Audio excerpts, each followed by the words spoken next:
जय जगन्नाथ जी एकादशी व्रत करती ସେହି ବ୍ୟକ୍ତି ଯେତେବେଳେ ଶେଷ ସମୟରେ ତାର ଆତ୍ମା ନାରଦ ପୁରାଣ ଅନୁସାରେ ଗରୁଡ଼ଙ୍କ ସାଙ୍ଗରେ ପ୍ରଭୁ ନିଜେ ଆସନ୍ତି। ପ୍ରଭୁ ଶ୍ରୀ ନାରାୟଣ ଗରୁଡ଼ଙ୍କ ପିଠିରେ ବସେଇ ବୈକୁଣ୍ଠପୁରକୁ ନେଇଯାଆନ୍ତି। ତାମାନେ ସବୁ ପାପ ଧୋଇଯାଏ, ଯାହା ବି ପାପ କରିଥାନ୍ତି ଏହି ଏକାଦଶୀ ବ୍ରତ କରିବା ଦ୍ୱାରା। ସେଥିପାଇଁ ଏକାଦଶୀ ବ୍ରତ ଯେଉଁମାନେ ବି କରିଛନ୍ତି ଦେଖିବେ ନିଜ ଘରର ବହୁତ ଉନ୍ନତି ହେଇଛି। ଉନ୍ନତି ହେବା ସହିତ ତାପରେ ଶେଷ ସମୟରେ ବି ପ୍ରଭୁଙ୍କ ସାଙ୍ଗରେ ଯାଇ ବୈକୁଣ୍ଠପୁରରେ ସେମାନେ ବାସ କରନ୍ତି। ଆସୁଛି ଭୈମୀ ବଡ଼ ଏକାଦଶୀ ଜାନୁଆରୀ 29 ତାରିଖ ଲକ୍ଷ୍ମୀ ନାରାୟଣ ବ୍ରତ ମଧ୍ୟ ସେହିଦିନ ପଡ଼ୁଛି। ସେହିଦିନ ବରାହ ଦ୍ୱାଦଶୀ ପାଞ୍ଜି ଅନୁସାରେ ଲେଖା ହୋଇଛି। ଏକାଦଶୀ ସହିତ ଦ୍ୱାଦଶୀ ମଧ୍ୟ ରହୁଛି। ଯେଉଁମାନେ କି ନୂଆ କରିବା ଆରମ୍ଭ କରିବା ପାଇଁ ଚାହୁଁଛନ୍ତି ତାହେଲେ ଜାନୁଆରୀ 29 ତାରିଖ ଗୁରୁବାର ଦିନ ପଡ଼ୁଛି, ନିଶ୍ଚୟ କରିବା ପାଇଁ ଚେଷ୍ଟା କରନ୍ତୁ। ବଡ଼ ଏକାଦଶୀ ଶ୍ରୀକୃଷ୍ଣଙ୍କୁ ଯୁଧିଷ୍ଠିର ପଚାରୁଛନ୍ତି ଏ ଏକାଦଶୀ ବ୍ରତ କଲେ କ'ଣ ମିଳିଥାଏ। ଆମେ ଶ୍ରୀକୃଷ୍ଣଙ୍କ ମାନେ ନିଜେ କହୁଛନ୍ତି, ଆମେ ନିଜେ ତାଙ୍କ ବାଣୀରୁ ଜାଣିବା ଏହି ବ୍ରତଟିକୁ କଲେ କ'ଣ ନିଜ ଘରର ଉନ୍ନତି ହେବା ସହିତ ନିଜର ପାପ କେମିତି ଧୋଇଯିବ। ହେ ଜନାର୍ଦ୍ଦନ, ମାଘ ମାସର ଶୁକ୍ଳ ପକ୍ଷରେ କେଉଁ ଏକାଦଶୀ ଆସିଥାଏ? ପ୍ରଭୁଙ୍କୁ ପଚାରୁଛନ୍ତି ରାଜା ଯୁଧିଷ୍ଠିର। କିଏ ଆରାଧ୍ୟ ଅଟନ୍ତି, କାହାକୁ ପୂଜା କରାଯାଏ? ପ୍ରଭୁ ଶ୍ରୀକୃଷ୍ଣ ଯୁଧିଷ୍ଠିରଙ୍କ ଉତ୍ତର ଦେବାକୁ ଯାଇ କହିଲେ ମାଘ ମାସର ଶୁକ୍ଳ ପକ୍ଷର ଏକାଦଶୀକୁ ଭୈମୀ ଏକାଦଶୀ କୁହାଯାଏ। ଏ ଏକାଦଶୀ ଯେଉଁମାନେ ବି ପାଳନ କରନ୍ତି ତାଙ୍କର ସବୁ ପାପକୁ ନାଶ କରି ମୋକ୍ଷ ମିଳିଥାଏ। ଏହାକୁ ଯିଏ ପାଳନ କରେ ପିଶାଚ ଯୋନିରୁ ମୁକ୍ତି ମିଳିଥାଏ। ଦେବତାଙ୍କ ରାଜା ଇନ୍ଦ୍ର ପାରିଜାତ ପୁଷ୍ପର ନନ୍ଦନ ବନକୁ ସୁନ୍ଦରୀ ଅପ୍ସରାମାନଙ୍କ ସାଙ୍ଗରେ ବିହାର କରିବାକୁ ଆସିଥିଲେ। ସେହି ସମୟରେ କ'ଣ ଘଟଣା ଘଟିଲା ଆଉ କ'ଣ ପାଇଁ ଏଇ ବ୍ରତ କଲେ କ'ଣ ଆମର ମାନେ କ'ଣ ଆମେ ପୁଣ୍ୟ ଅର୍ଜନ କରିବା ଏଇଥିରୁ ଜାଣିବା। ଏଇ ଯେଉଁ ସତ ଘଟଣାଟି ପ୍ରଭୁ ନିଜେ କହୁଛନ୍ତି। ଇନ୍ଦ୍ର ନନ୍ଦନ ବନରେ ନୃତ୍ୟ ଓ ସଙ୍ଗୀତର କାର୍ଯ୍ୟକ୍ରମ ରଖିଥିଲେ। ଗନ୍ଧର୍ବମାନେ ଉପସ୍ଥିତ ଥିଲେ। ସେହି ଗନ୍ଧର୍ବମାନଙ୍କ ମଧ୍ୟରେ ପୁଷ୍ପବନ୍ତ ଚିତ୍ରସେନଙ୍କ ପୁତ୍ର ଉପସ୍ଥିତ ଥିଲେ। ଚିତ୍ରସେନଙ୍କ ପତ୍ନୀଙ୍କ ନାମ ଥିଲା ମାଳିନୀ, ପୁତ୍ରୀ ଥିଲେ ପୁଷ୍ପବନ୍ତୀ। ପୁଷ୍ପବନ୍ତ ଗନ୍ଧର୍ବଙ୍କ ପୁତ୍ର ମାଲ୍ୟବାନ। ପୁଷ୍ପବନ୍ତ ଗନ୍ଧର୍ବଙ୍କ ପୁତ୍ର ହେଲେ ମାଲ୍ୟବାନ ବି ଇନ୍ଦ୍ରଙ୍କ ପ୍ରସନ୍ନତା ପାଇଁ ଆସିଥିଲେ।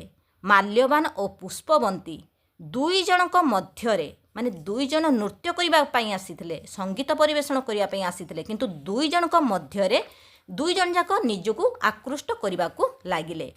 ମାଲ୍ୟବାନ ଓ ପୁଷ୍ପବନ୍ତୀ ରାଜା ଇନ୍ଦ୍ରଙ୍କୁ ପ୍ରସନ୍ନ କରିବା ପାଇଁ ନୃତ୍ୟ ଓ ସଙ୍ଗୀତ ପରିବେଷଣ କରିବା ପାଇଁ ଆସିଥିଲେ, କିନ୍ତୁ ନୃତ୍ୟ ଓ ସଙ୍ଗୀତରେ କମ୍ ଦୁଇ ଜଣଙ୍କ ମଧ୍ୟରେ ଏତେ ଆକୃଷ୍ଟ ହୋଇଯାଇଥିଲେ ଯେ ନୃତ୍ୟ ଓ ସଙ୍ଗୀତରେ ତ୍ରୁଟି ହେବାକୁ ଲାଗିଲା। ରାଜା ଇନ୍ଦ୍ର ଏସବୁ ଦେଖି ତାଙ୍କ ମନରେ କ୍ରୋଧ ଆସିଲା ଓ ତାଙ୍କୁ ଅପମାନ କରାଯାଉଛି ଭାବି ଦେବରାଜ ଇନ୍ଦ୍ର ଅଭିଶାପ ଦେଲେ। ମୂର୍ଖ, ତୁମେ ଦୁଇ ଜଣ ନିଜ ନିଜ ଭିତରେ ଏତେ ଆସକ୍ତି ଅଛ ଯେ ମୋ ଆଜ୍ଞାକୁ ଉଲ୍ଲଙ୍ଘନ କରୁଛ। ମୁଁ ଅଭିଶାପ ଦେଉଛି, ତୁମର ମୃତ୍ୟୁଲୋକରେ ପତନ ହେବ। ତୁମେ ପିଶାଚ ଯୋନିରେ ପତି ପତ୍ନୀ ହୋଇ ବାସ କରିବ।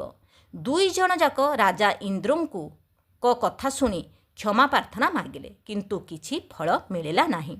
ଦୁଇ ଜଣ ପିଶାଚର ଶରୀର ହୋଇ ହିମାଳୟର ଗୁମ୍ଫାରେ ରହିବାକୁ ଲାଗିଲେ।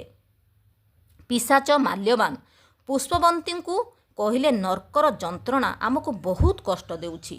ଏ ଯନ୍ତ୍ରଣାର ଆମେ କେମିତି ମୁକ୍ତି ହେବା ଭାବି ସେ ଉପାୟ ମାନେ କୌଣସି ଗୋଟେ ଉପାୟ ଚେଷ୍ଟା କଲେ। କ'ଣ କଲେ ହେବ ପିଶାଚ ଯୋନିରୁ ମୁକ୍ତି ପାଇପାରିବା, କ'ଣ ଗୋଟେ ଚିନ୍ତା ସେମାନଙ୍କ ମଧ୍ୟରେ ରହିଲା। ଭଗବାନ ଶ୍ରୀହରିଙ୍କର କୃପା ହେଲା। ଦୁଇ ଜଣଙ୍କ ଅଜାଣତରେ ଭୈମୀ ଏକାଦଶୀ ବ୍ରତ ପଡ଼ିଲା ଆଉ ସେ ଦୁଇ ଜଣ ଯାକ କଲେ। ହିମାଳୟର ବହୁତ ଥଣ୍ଡା ଥିଲା, ନା କୌଣସି ଫଳ ଖାଇବାକୁ ସେମାନେ ପାଇଲେ, ମାନେ ଅଜାଣତରେ କରୁଛନ୍ତି, ନା କୌଣସି ଜୀବ ହତ୍ୟା କରିପାରିଲେ। ସେ ଗୋଟିଏ ବରଗଛ ମୂଳରେ ବସିକି ପୁରା ରହିଲେ। ରାତି ସାରା ମଧ୍ୟ ସେମିତି ଉଜାଗର ରହିଲେ। ଦିନ ସାରା କିଛି ଖାଇଲେ ନାହିଁ, ରାତି ସାରା ସେମିତି ଉଜାଗର ରହିଲେ। ଅଜାଣତରେ ଏକାଦଶୀ ବ୍ରତ କଲେ ମଧ୍ୟ ଦିନ ସାରା କିଛି ଖାଇବାକୁ ପାଇଲେ ନାହିଁ। ରାତି ସାରା ଉଜାଗର ରହିଲେ। ଶ୍ରୀହରିଙ୍କ କୃପା ମିଳିଲା, ତାଙ୍କର ପୂର୍ବ ଶରୀର ପାଇଲେ। ଗୋଟିଏ ବିମାନ ସେତେବେଳେ ଆସିଲା, ଦୁଇ ଜଣଙ୍କୁ ସ୍ୱର୍ଗପୁରକୁ ମାନେ ସେଇ ବିମାନରେ ଦୁଇ ଜଣ ଯାକ ଆସିଲେ ସ୍ୱର୍ଗପୁରକୁ। ଦେବରାଜ ଇନ୍ଦ୍ର ଦୁଇ ଜଣଙ୍କୁ ଦେଖି ଅତ୍ୟନ୍ତ ଆଶ୍ଚର୍ଯ୍ୟ ହେଲେ। ଇଏ କେମିତି ଚମତ୍କାର ହେଲା? ଦୁଇ ଜଣ କେମିତି ମୋ ଅଭିଶାପରୁ ମୁକ୍ତ ହେଲ ବୋଲି ମାଲ୍ୟବାନଙ୍କୁ ମାନେ ସେ ପ୍ରଶ୍ନ କରୁଛନ୍ତି। ମାଲ୍ୟବାନ କହିଲେ, ଶ୍ରୀ ନାରାୟଣଙ୍କ କୃପାରୁ ଆମେ ଦୁଇ ଜଣ ଯାକ ଏମିତି ଅଭିଶାପରୁ ମୁକ୍ତି ପାଇଲୁ। ଭୈମୀ ଏକାଦଶୀ ବ୍ରତ କରିବାରୁ ଏହି ଚମତ୍କାର ହେଲା। ଦେବରାଜ ଇନ୍ଦ୍ର ଏହି କଥାକୁ ଶୁଣି ଯିଏ ପ୍ରଭୁ ନାରାୟଣଙ୍କର ଭକ୍ତ ହେଇଥିବ, ମାନେ ମୁଁ ବି ହେଉଛି ହରିଙ୍କ ଭକ୍ତ ବି, ମୋର ପୂଜନୀୟ ସେମାନେ, ଯିଏ ବି ତାଙ୍କ ଭକ୍ତ ମୋର ସେମାନେ ବି ପୂଜନୀୟ କହି ଦୁଇ ଜଣଙ୍କର ପୂର୍ବ ସ୍ଥାନକୁ ନେଇଗଲେ। ତାମାନେ ଦୁଇ ଜଣ ଯାକ ଯେଉଁ ମାନେ ସଙ୍ଗୀତ ପରିବେଷଣ କରୁଥିଲେ ଆଉ ନୃତ୍ୟ କରୁଥିଲେ ସେହି ଜାଗାରେ ତାଙ୍କୁ ନେଇ ସେଇ ଜାଗାରେ ପହଞ୍ଚାଇ ଦେଲେ। ରାଜା ଯୁଧିଷ୍ଠିରଙ୍କୁ ଶ୍ରୀକୃଷ୍ଣ କହିଲେ, ଏହି ବଡ଼ ଏକାଦଶୀ ବ୍ରତ ସମସ୍ତଙ୍କୁ କରିବା ଉଚିତ। ଏହା କରିବା ଦ୍ୱାରା ସବୁ ଯଜ୍ଞ ଦାନର ଫଳ ମିଳିଥାଏ। ଏହି ଏକାଦଶୀ ବ୍ରତ କଥା ଶୁଣିବା ଦ୍ୱାରା ସବୁ ପାପ ଧୋଇ ଯାଇଥାଏ। ଯଦି ଏହି ଭିଡ଼ିଓଟି ଆପଣମାନଙ୍କୁ ଭଲ ଲାଗୁଥାଏ, ପ୍ଲିଜ୍ ମାନେ କମେଣ୍ଟରେ ଥରେ ତ ଠାକୁରଙ୍କ ନାମ ଜପ କରନ୍ତୁ। ଜୟ ଶ୍ରୀ ଜଗନ୍ନାଥ ନିଶ୍ଚିତ ଲେଖନ୍ତୁ, ନହେଲେ ଜୟ ଲକ୍ଷ୍ମୀନାରାୟଣ ବୋଲି ନିଶ୍ଚିତ ଲେଖନ୍ତୁ।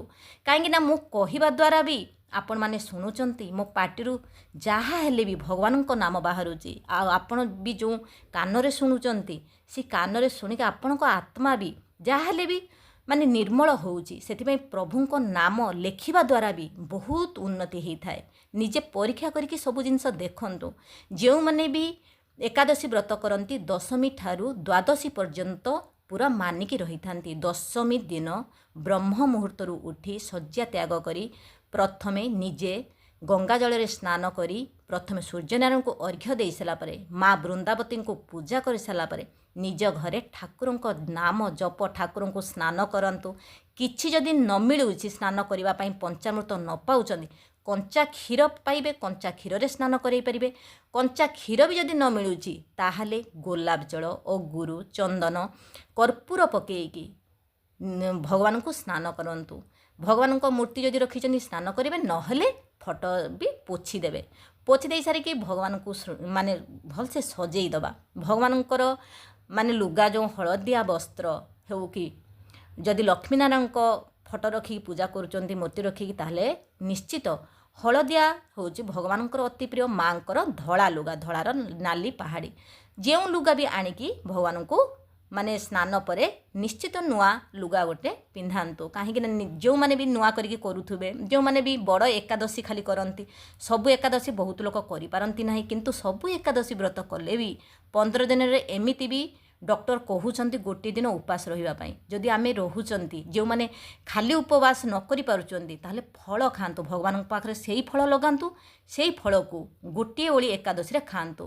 ଆଉ ଦଶମୀ ଦିନ ଗୋଟିଏ ଓଳି ଅରୁଆ ଅନ୍ନ ଖାଇବେ, ସାତ୍ତ୍ୱିକ ଭୋଜନ କରିବେ। ତା ସନ୍ଧ୍ୟା ପରେ ମାନେ ବେଶୀ ରାତି ପର୍ଯ୍ୟନ୍ତ ରହିବେନି, ସନ୍ଧ୍ୟା ଆଗରୁ ନହେଲେ ସନ୍ଧ୍ୟା ପରେ ମାନେ ଖାଇପାରିବେ ଜଳଖିଆ, ଯେଉଁଟାକି ସାତ୍ତ୍ୱିକ ଭୋଜନ, ପୁରୀ ପରଟା ଏମିତି ଖାଇପାରିବେ। ଏକାଦଶୀଟାକୁ ପୁରା ନିୟମର ସହିତ ମାନନ୍ତୁ। ତାପରେ ଦ୍ୱାଦଶୀରେ ପାରଣା ପରେ ଯାଇକି ମାନେ ଅରୁଆ ଅନ୍ନ ଖାଇବାର ମାନେ ଅଛି ଶାସ୍ତ୍ର ଅନୁସାରେ। ଯଦି ନ ମାନି ପାରୁଛନ୍ତି, ବଡ଼ ଏକାଦଶୀ ଖାଲି ବି ଅରୁଆ ଅନ୍ନ ଖାଇକି କରିପାରିବେ, ଯଦି ଭଲ କଥା। ଯଦି ଦେହ ଖରାପ ହେଉଛି, ତାହେଲେ ଉଷୁନା ଖାଆନ୍ତୁ, ସେମିତି ସାତ୍ତ୍ୱିକ ଭୋଜନ, ଯେଉଁଥିରେ କି ବିନା ପିଆଜ ରସୁଣ ବି ରୋଷେଇ ହେଉଥିବ ସେହି ପାତ୍ରରେ। କାହିଁକିନା ଦଶମୀ ଦିନ ଯେଉଁମାନେ ବ୍ରତ କରନ୍ତି, ଏକାଦଶୀ ବ୍ରତ, ଦଶମୀ ଦିନ ଭଗବାନଙ୍କ ପାଖରେ ତୁଳସୀ ପତ୍ର ପକାଇକି ଭୋଗ ଛଡ଼େଇ ସାରିଲା ପରେ ଯାଇକି ନିଜେ ଗ୍ରହଣ କରନ୍ତି। ସେଥିପାଇଁ ଭଗବାନଙ୍କୁ ଆଗେ ଅର୍ପଣ କରାଯାଏ। ସେଥିପାଇଁ ବିନା ପିଆଜ ରସୁଣ ଯେଉଁ ବାସନରେ ହେଉଥିବ ସେହି ବାସନରେ ହିଁ ରୋଷେଇ କରିବେ। ତୁଳସୀ ପତ୍ର ଦଶମୀରୁ ତୋଳି ଆଣିବେ, ନା ଏକାଦଶୀରେ ତୋଳିବେ। ଏକାଦଶୀରେ କେବେ ବି ତୁଳସୀ ପତ୍ର ଚୟନ କରିବେ ନାହିଁ, ଦ୍ୱାଦଶୀରେ ମଧ୍ୟ ଚୟନ କରିବେ ନାହିଁ। ତା ମାନେ ତା ଆଗରୁ ଆଣିକି ରଖିକି ପାଣିରେ ଟିକେ ପକେଇ ଦେଇଥିବେ। ସେ ପତ୍ର କେବେ ବି ମଉଳିବନି। ଯଦି ବି ଭୁଲ ବଶତଃ ନ ଆଣିପାରିଛନ୍ତି ତାହେଲେ ତଳେ ପଡ଼ିଥିବ, ଗଛ ମୂଳରେ ଦେଖିବେ ତଳେ ପଡ଼ିଥିବ।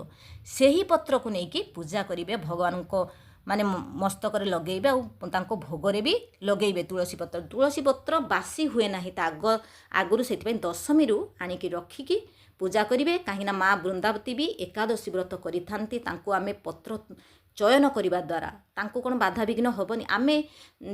ଆମେ ବ୍ରତ କରୁଛନ୍ତି, ଆମକୁ ଯଦି କହିବା କି ଏଇ କାମ କର ସେ କାମ କର, ଆମକୁ ବି ବିରକ୍ତ ଲାଗିବ। ସେମିତି ମା ବ୍ରତ କରୁଛନ୍ତି, ନିଜେ କରୁଛନ୍ତି ଏକାଦଶୀ ବ୍ରତ, ତ ଆମେ ତାଙ୍କ ପାଖରୁ ମାନେ ଚୟନ କରିବା, ମାନେ ତୁଳସୀ ପତ୍ର ତୋଳିବା କେବେ ବି ଠିକ୍ କଥା ନୁହେଁ। ତାଙ୍କର ବାଧା ନିଶ୍ଚିତ ହେବ, ସେ ବ୍ରତ କରୁଛନ୍ତି। ସେଥିପାଇଁ ତା ଆଗ ଦିନରୁ ତୋଳିକି ରଖିଲେ ବହୁତ ଭଲ ହେଇଥାଏ।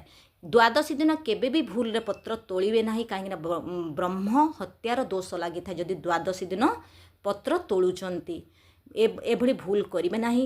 ଯେତେ ମା ବୃନ୍ଦାବତୀଙ୍କ ପାଖରେ ବି ଭଗବାନଙ୍କ ନାମ ଓಂ ନମୋ ଭଗବତେ ବାସୁଦେବାୟ କହିପାରିବେ, ହରେ କୃଷ୍ଣ ହରେ ରାମ ମହାମନ୍ତ୍ର ଯେତେ ଜପ କରିପାରିବେ। ସେହି ସମୟରେ ଏକାଦଶୀ ବ୍ରତ କଲା ବେଳେ କାହା ପ୍ରତି ହିଂସା କରିବେ ନାହିଁ, କାହା ପ୍ରତି କଳହ କରିବେ ନାହିଁ। ସବୁବେଳେ ଠାକୁରଙ୍କ ପାଖରେ ରହିବା ପାଇଁ ଚିନ୍ତା କରିବେ, ମାନେ ଠାକୁରଙ୍କ ନାମ ଯେତେ ଜପ କରିବେ ସେତେ ନିଜ ଘରର ଉନ୍ନତି ତ ହେବ। ଶେଷ ସମୟରେ ବି କେହି ଯମଙ୍କ ଦୂତ କେହି ଆସିପାରିବେ ନାହିଁ। ସେହି ସମୟରେ ଭଗବାନ ନିଜେ ଆସିବେ। ଭାବନ୍ତୁ କେତେ ମାନେ ଏକାଦଶୀ ବ୍ରତ କରିବା ଦ୍ୱାରା ଆଉ ନିଜ କର୍ମ ଭଲ ରଖିବେ। କର୍ମ ଯଦି ଖରାପ କରିବେ ବି ନା, ଯେତେ ପୂଜା ବ୍ରତ କଲେ ମଧ୍ୟ ଭଗବାନ ଅସନ୍ତୁଷ୍ଟ ହେବେ। ସେଥିପାଇଁ ତ ଆମେ ବ୍ରତ କରନ୍ତି। ବ୍ରତ କରିବା ଦ୍ୱାରା ଭଗବାନ ଭଲ ବାଟରେ ନେଇକି ଯିବେ, ମାନେ ଖରାପ କାମ କେବେ ବି ଆମ ଦ୍ୱାରା କରେଇ ଦେବେନି। ଏକାଦଶୀ ବ୍ରତଠୁ ବ୍ରତ ଆଉ କିଛି ନାହିଁ। ହରିଙ୍କୁ ପାଇବାକୁ ହେଲେ, ନିଜ ଘରର ଉନ୍ନତି କରିବା ପାଇଁ ହେଲେ, ସବୁ ପ୍ରକାର ବାଧାବିଘ୍ନରୁ ଦୂର କରିବା ପାଇଁ ଯଦି ନିଜ ଘରକୁ ଚାହୁଁଛନ୍ତି ତାହେଲେ ଏକାଦଶୀ ବ୍ରତ ନିଶ୍ଚୟ କରନ୍ତୁ। ଏକାଦଶୀ ବ୍ରତ କଲେ ସବୁ ପ୍ରକାର ଯାହା ବି ବାଧାବିଘ୍ନ ରହୁଛି, କାହାର ଘରେ ସବୁବେଳେ ଝାମେଲା ଲାଗି ରହୁଛି, ଟଙ୍କା ପଇସାର ଅଭାବ ରହୁଛି, ଥରେ ଯେଉଁମାନେ ବି ଏକାଦଶୀ ବ୍ରତ କରୁଛନ୍ତି ଦେଖନ୍ତୁ ତାଙ୍କୁ ଭଗବାନ ସବୁ ପ୍ରକାର ସୁଖ ସୁବିଧା ସବୁ ଯୋଗାଡ଼ କରୁଛନ୍ତି। କାହିଁକି କୁହନ୍ତୁନି? କାହିଁକିନା ଯିଏ ଭଗବାନଙ୍କ ଚିନ୍ତା କରେ, ଭକ୍ତର ବି ଭଗବାନ ଚିନ୍ତା କରନ୍ତି। ଯଦି ଭକ୍ତ ଭଗବାନଙ୍କୁ ସେତିକି ଡାକୁଛି ତାହେଲେ ଭକ୍ତକୁ ରକ୍ଷା କରିବା ପାଇଁ ଭଗବାନ ନିଜେ ସ୍ୱୟଂ ଆସନ୍ତି। ସମସ୍ତଙ୍କ ଉଦାହରଣ ଗୋଟେ ଦେଖନ୍ତୁ। ଯେତିକି ବି ଭକ୍ତ ଅଛନ୍ତି ଭଗବାନଙ୍କ, ଯେ ଯେଉଁ ଭାବରେ ଭକ୍ତି କରିଛି, ଯେ ଯାହା ଚାହିଁଛି ତାକୁ ଭଗବାନ ସବୁ ଦେଇଛନ୍ତି। ଏକାଦଶୀ ବ୍ରତ କରନ୍ତୁ ନିଷ୍ଠାର ସହିତ। ଜୟ ଜଗନ୍ନାଥ।